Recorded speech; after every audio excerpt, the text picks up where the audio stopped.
Hello అండి, అందరికీ నమస్తే. Welcome back to our channel wings kitchen. ఇవాళ మన కిచెన్లో పైన స్పంజీగా అడుగున క్రిస్పీగా ఎంతో టేస్టీగా ఉండే ఊతప్పం రెసిపీని చూపించబోతున్నాను. అలాగే దాంతోపాటు పల్లి చట్నీని కూడా చూపించబోతున్నాను. దీనికోసం నేను ఇక్కడ ఈ కప్పుతోటి 3 కప్పుల వరకు బియ్యాన్ని తీసుకుంటున్నానండి. అలాగే 1 స్పూన్ వరకు శనగపప్పుని తీసుకుంటున్నాను. నా దగ్గర మంచి బియ్యం తీసుకుంటున్నానండి. ఒకవేళ మీ దగ్గర కంట్రోల్ బియ్యం ఉంటే అవి తీసుకోండి, దాంతో ఇంకా బాగా వస్తాయి ఉత్తప్పం. అలాగే 1/2 స్పూన్ వరకు మెంతులు కూడా నేను తీసుకొని బాగా కడిగి 4 గంటల పాటు నానబెట్టుకున్నాను. అలాగే నేను తీసుకున్న 3 కప్పుల బియ్యానికి 1 కప్పు వరకు మినపప్పుని నేను నానబెట్టుకున్నాను. నేను ఇక్కడ పొట్టు మినపప్పుని నానబెట్టుకున్నాను, పొట్టు తీసి యూజ్ చేస్తున్నాను. ఇప్పుడు ఈ బియ్యాన్ని మినపప్పుని రెండింటిని కలిపి మిక్సీ జార్లో ఇలా మెత్తగా బ్లెండ్ చేసి తీసుకోండి. చూసారు కదా, ఇలా మెత్తగా గ్రైండ్ చేసుకోండి. ఇలాగే పిండి మొత్తాన్ని మెత్తగా గ్రైండ్ చేసుకొని ఒక గిన్నెలో వేసి మూత పెట్టి రాత్రంతా నానబెట్టుకోండి పిండిని. చూసారు కదా, హాఫ్ ఉందండి ఇప్పుడు పిండి. దీన్ని నేను బాగా కలిపి మూత పెట్టి నానబెట్టుకుంటున్నాను. మార్నింగ్లో కల్లా చూడండి ఎంత బాగా పులిసిపోయిందో పిండి. చూసారు కదా, నిండుగా వచ్చేసింది గిన్నెకి.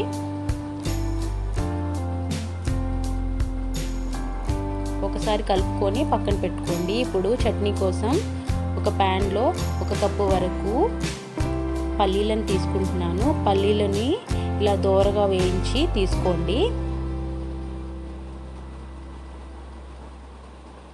అలాగే అదే ప్యాన్లో కొద్దిగా ఆయిల్ వేసుకొని వేడి చేసుకోండి. ఇప్పుడు 6 నుంచి 7 పచ్చిమిర్చిని ఇలా తుంచుకొని వేసుకుంటున్నాను. ఫ్రై అయ్యాక తీసి పక్కన పెట్టుకొని 2 పెద్ద సైజు టమాటాలని కట్ చేసి వేసుకుంటున్నాను. ఇలా కొద్దిగా ఫ్రై అయిన తర్వాత ఇక్కడ మీడియం సైజు ఒక ఉల్లిపాయను కూడా నేను కట్ చేసి వేసుకుంటున్నాను. అలాగే 2 స్పూన్ల ఉప్పును కూడా నేను వేసుకొని ఒకసారి కలిపి మీడియం ఫ్లేమ్లో 5 నిమిషాల వరకు ఉడికించుకుందాం దీన్ని. 5 నిమిషాల తర్వాత తీసి చూస్తే చూసారు కదా, టమాటా అలాగే ఉల్లిపాయ బాగా మగ్గిపోయాయండి. దీన్ని పక్కన పెట్టుకొని చల్లార్చుకోండి. ఇప్పుడు ఒక మిక్సీ జార్లో మనం ఫ్రై చేసి పెట్టుకున్న మిర్చి, పల్లీలు అలాగే 7 నుంచి 8 వెల్లుల్లి రెబ్బలను తీసుకొని ఇలా కోర్స్గా గ్రైండ్ చేసుకొని తీసుకోండి. అలాగే మనం చల్లార్చుకున్న టమాటాను కూడా ఇందులో వేసి సరిపడా నీళ్ళు వేసి ఇలా గ్రైండ్ చేసుకోండి.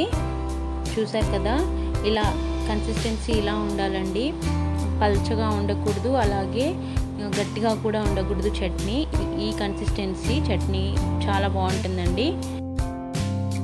అలాగే పోపు కోసం ఇక్కడ నేను 2 స్పూన్ల వరకు ఆయిల్ని తీసుకుంటున్నాను. ఆయిల్ హీట్ అయ్యాక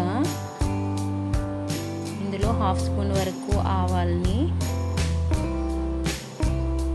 1/2 స్పూన్ వరకు జీలకర్రని, 1/2 స్పూన్ వరకు పచ్చిశనగపప్పుని తీసుకుంటున్నాను. అలాగే 1/2 స్పూన్ వరకు మినపప్పుని కూడా తీసుకొని 2 ఎండుమిర్చిని కూడా తీసుకుంటున్నాను. వీటిని కొద్దిగా ఫ్రై చేసుకొని తీసుకుంటున్నాను. ఇలా ఫ్రై అయ్యాక ఒక రెమ్మ కరివేపాకు కూడా దీంట్లో యాడ్ చేసుకొని తీసుకున్న పోపుని చట్నీలో వేసేసుకుంటే మన చట్నీ అనేది రెడీ అయిపోతుందండి ఇక్కడ. అలాగే ఉత్తప్పం కోసం నేను ఒక ఐరన్ ప్యాన్ని తీసుకున్నాను.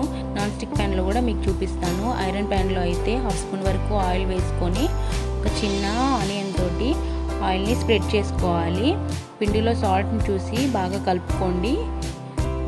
అలాగే ఆనియన్ని బాగా రాసి ప్యాన్కి ఇక్కడ ఒక గంటతోటి ఉత్తప్పాన్ని వేసుకుంటున్నాను. ఒక్కసారి అలా అని తీసుకోండి. 1-2 సార్లు మాత్రమే అనండి, దోశలాగా అనాల్సిన అవసరం లేదు. చూసారు కదా వేసేటప్పుడే ఎలా హోల్స్గా పడిందో. ఒక మూత పెట్టుకొని 2 మినిట్స్ పాటు వదిలేసేయండి. చూసారు కదా హోల్స్ చూసారా ఉత్తప్పానికి ఎంత బాగా వచ్చాయో. ఇంకొకటి కూడా వేసి చూపిస్తానండి మీకు. నాన్ స్టిక్ ప్యాన్లో చూసారు కదా, తీసేసుకుంటే సరిపోతుంది ఇలా. అలాగే నాన్ స్టిక్ ప్యాన్లో కూడా ఆయిల్ అవసరం లేదండి. నాన్ స్టిక్ ప్యాన్లో నార్మల్గా వేసేసుకోవచ్చు. ఇలా 1 గంట వేసి ఒకసారి ఇలా తిప్పితే సరిపోతుందండి. చూసారు కదా దీంట్లో కూడా ఎంత బాగా హోల్స్గా ఎంత బాగా వచ్చిందో. వెనక కూడా చూసారా ఎంత రెడ్గా ఫ్రై అయిందో అండి. అంతే అండి, మన పల్లి చట్నీ అలాగే ఉత్తప్పం రెడీ అయిపోయాయి. ఇలా ఒకసారి మీ ఇంట్లో పల్లి చట్నీని ట్రై చేసి చూడండి, చాలా బాగా కుదురుతుంది. టమాటోతో చేసే పల్లి చట్నీ, అలాగే ఎప్పుడు ఇడ్లీ దోశ కాకుండా ఇడ్లీలో ఉండే స్పంజీనెస్, దోశలో ఉండే క్రిస్పీనెస్తో కలిపి ఇలా ఊతప్పాన్ని ఈ పిల్లలకి ఒకసారి చేసి పెట్టండి లంచ్ బాక్స్లో. ఈ నా ఊతప్పం రెసిపీ మీకు నచ్చినట్లయితే నా ఛానల్ని లైక్ చేసి షేర్ చేయండి మీ ఫ్రెండ్స్ అండ్ ఫ్యామిలీకి. అలాగే సబ్స్క్రైబ్ చేసుకోవడం మాత్రం మర్చిపోకండి. Thanks for watching.